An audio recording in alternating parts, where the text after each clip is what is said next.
Et il était important de produire un ouvrage basé sur des faits, un ouvrage fondé sur des faits, pour permettre à chaque Sénégalais de savoir de quoi on parle quand il s'agit de pétrole et de gaz, faire un livret de façon simple en 10 questions et réponses qui se lit en 1 heure pour avoir tous les éléments pour se faire sa propre opinion sur le sujet.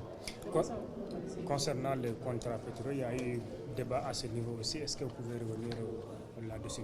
Alors, vous trouverez dans ce guide des éléments qui expliquent la typologie des revenus de l'État, et quand vous additionnez tous les types de revenus que le Sénégal va avoir, notamment la part de production qui revient à l'État, la part de Petrosen, les impôts qui sont versés et les autres types de revenus tels que les loyers superficiaires, l'État est majoritaire dans tous les contrats. C'est-à-dire que l'État a au moins 60% dans le partage de la rente. Donc ça, c'est extrêmement important puisqu'il y a eu un amalgame, beaucoup de confusions qui ont été installées chez les Sénégalais, à savoir que les ressources ont été bradées et que 90% revenaient aux compagnies pétrolières, ce qui ne correspond pas à la réalité. Les 90%, c'est les dépenses pour chercher. On est dans une activité d'exploration et de production, donc en phase d'exploration, les compagnies internationales gagnent le droit de risquer 80% de ce qu'ils misent. Et les taux d'échec dans l'exploration tournent autour de 80%. Donc on vous donne un droit de risquer 80% de votre mise. Alors, quand on entre en phase de production, l'État du Sénégal est majoritaire dans tous les contrats. Donc, il était important de déconstruire ces fausses idées reçues et d'éclairer les Sénégalais sur la réalité des faits. Parce que tous les contrats sont quand même publiés sur le site de l'ITIE. Donc, chaque Sénégalais peut aller sur le site itie.sn, sortir les contrats, le faire analyser ou évaluer par des expertises, et ils verront que l'État du Sénégal gagne en tout cas plus de 50% jusqu'à 60% dans le partage de la rente.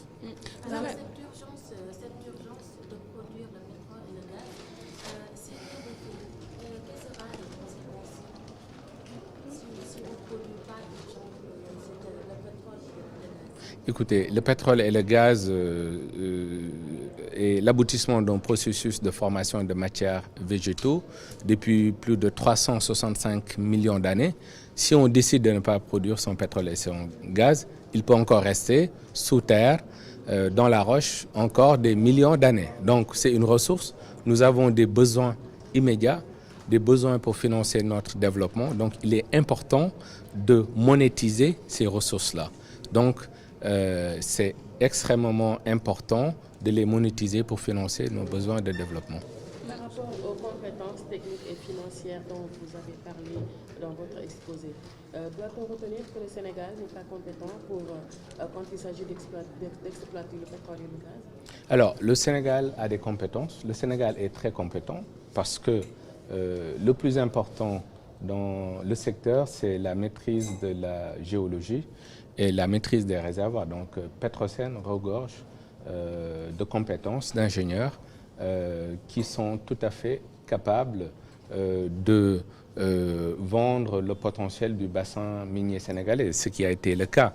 Maintenant, le Sénégal a besoin des compagnies internationales, des compagnies pétrolières pour financer ces activités d'exploration. Et à leur contact, ils vont monter en gamme, ils vont monter en compétences. Mais pour l'instant, nous n'avons jamais produit, donc nous n'avons pas toutes les compétences. On a certes une partie des compétences, maintenant il faudra acquérir les autres compétences et on l'espère avec les futurs revenus quand même renforcer nos capacités. Peut-être dans quelques décennies, Petrosen pourra opérer des champs. Et par rapport au contenu local, quels seront les enjeux pour les PME et PME? Parce que vous avez dit que ce n'est pas une solution.